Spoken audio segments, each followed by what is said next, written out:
ನಮಸ್ಕಾರ ಎಲ್ಲರಿಗೂ Kannada cook book YouTube ಚಾನಲ್ಗೆ ಸ್ವಾಗತ. ಇವತ್ತು ನಾವು ನಮ್ಮ ಯೂಟ್ಯೂಬ್ ಚಾನಲ್ನಲ್ಲಿ ಸುಲಭವಾಗಿ ಮೊಟ್ಟೆ ಪಲ್ಯ ಅಥವಾ ಎಗ್ ಬುರ್ಜಿಯನ್ನು ಹೇಗೆ ಮಾಡೋದು ಅಂತ ತಿಳ್ಕೊಳ್ಳೋಣ. ಒಂದಷ್ಟು ಅಡುಗೆಗಳು ತುಂಬಾನೇ ಸರಳವಾಗಿರ್ತವೆ ಹಾಗೂ ಹೆಚ್ಚು ರುಚಿಕರವಾಗಿರ್ತವೆ. ಅಂಥವುಗಳಲ್ಲಿ ಈ ಮೊಟ್ಟೆ ಪಲ್ಯ ಕೂಡ ಒಂದು. ಈ ಮೊಟ್ಟೆ ಪಲ್ಯವನ್ನು ಮಾಡಲು ಬೇಕಾಗಿರುವ ಸಾಮಗ್ರಿಗಳು 6 ಮೊಟ್ಟೆ, 3 ದೊಡ್ಡ ಗಾತ್ರದ ಈರುಳ್ಳಿ, 6 ಹಸಿಮೆಣಸಿನಕಾಯಿ, ಅರ್ಧ ಕ್ಯಾಪ್ಸಿಕಮ್, 1 ಹಿಡಿ ಕರಿಬೇವು, 1 ಹಿಡಿ ಕೊತ್ತಂಬರಿ ಸೊಪ್ಪು, 1 ಟೇಬಲ್ ಸ್ಪೂನ್ ಧನಿಯಾ ಪೌಡರ್, 1 ಟೇಬಲ್ ಸ್ಪೂನ್ ಉಪ್ಪು, 1 ಟೀ ಸ್ಪೂನ್ ಪೆಪ್ಪರ್ ಪೌಡರ್.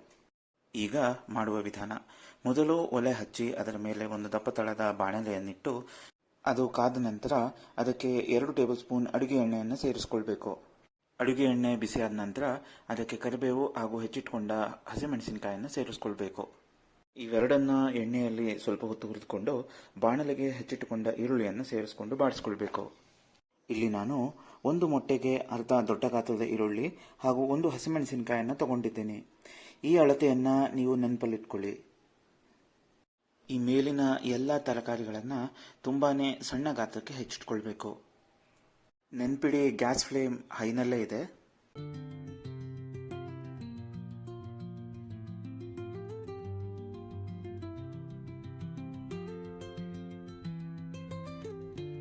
ಈರುಳ್ಳಿಯನ್ನು ಸ್ವಲ್ಪ ಹೊತ್ತು ಹುರಿದುಕೊಂಡ ನಂತರ ಈಗ ಬಾಣಲೆಗೆ 1 ಟೇಬಲ್ ಸ್ಪೂನ್ ಉಪ್ಪು ಹಾಗೂ 1 ಟೀ ಸ್ಪೂನ್ ಪೆಪ್ಪರ್ ಪೌಡರನ್ನು ಸೇರಿಸ್ಕೊಳ್ಬೇಕು.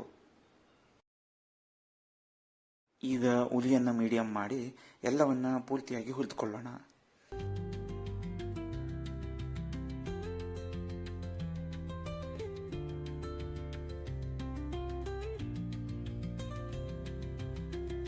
ಈಗ ಹೆಚ್ಚಿಟ್ಟುಕೊಂಡ ಕ್ಯಾಪ್ಸಿಕಮ್ ಅನ್ನು ಬಾಣಲೆಗೆ ಸೇರಿಸಿಕೊಳ್ಳೋಣ.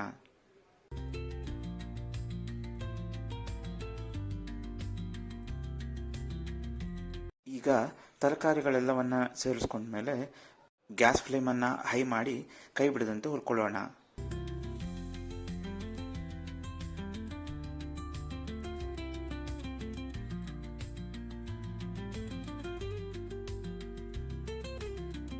ಹೀಗೆ ಈರುಳ್ಳಿ ತಿಳಿ ಕಂದು ಬಣ್ಣ ಬಂದ ನಂತರ ಬಾಣಲೆಗೆ 1 ಟೇಬಲ್ ಸ್ಪೂನ್ ಧನಿಯಾ ಪೌಡರನ್ನು ಸೇರಿಸ್ಕೊಳ್ಬೇಕು. ಧನಿಯಾ ಪೌಡರ್ ಜೊತೆಗೆ ಹೆಚ್ಚಿಟ್ಟುಕೊಂಡ ಕೊತ್ತಂಬರಿ ಸೊಪ್ಪನ್ನು ಕೂಡ ಸೇರಿಸ್ಕೊಳ್ಳೋಣ.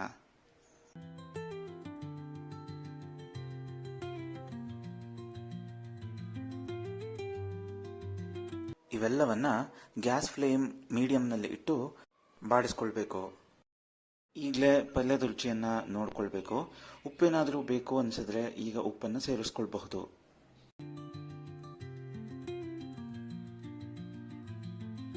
ಈಗ ಬಾಣಲೆಗೆ ಮೊಟ್ಟೆಯನ್ನು ಸೇರಿಸ್ಕೊಳ್ತಾ ಇದ್ದೀನಿ.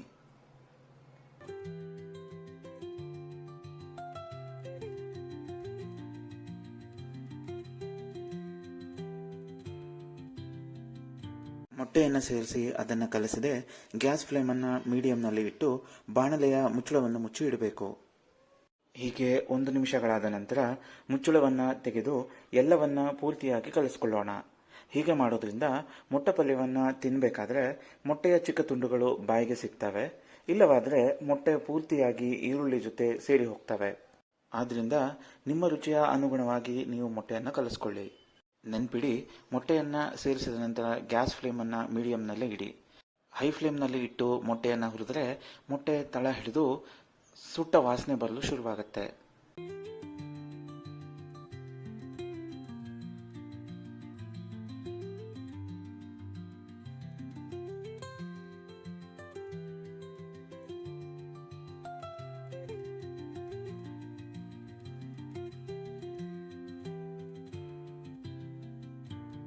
ಹೀಗೆ ಗ್ಯಾಸ್ ಫ್ಲೇಮನ್ನು ಮೀಡಿಯಂನಲ್ಲಿಟ್ಟು ಮೊಟ್ಟೆಯ ತೇವಾಂಶ ಹೋಗೋವರೆಗೂ ಬಾಡಿಸ್ಕೊಂಡ್ರೆ ರುಚಿಕರವಾದ ಮೊಟ್ಟೆ ಪಲ್ಯ ಅಥವಾ ಎಗ್ ಬುರ್ಜಿ ತಿನ್ನಲು ಸಿದ್ಧ.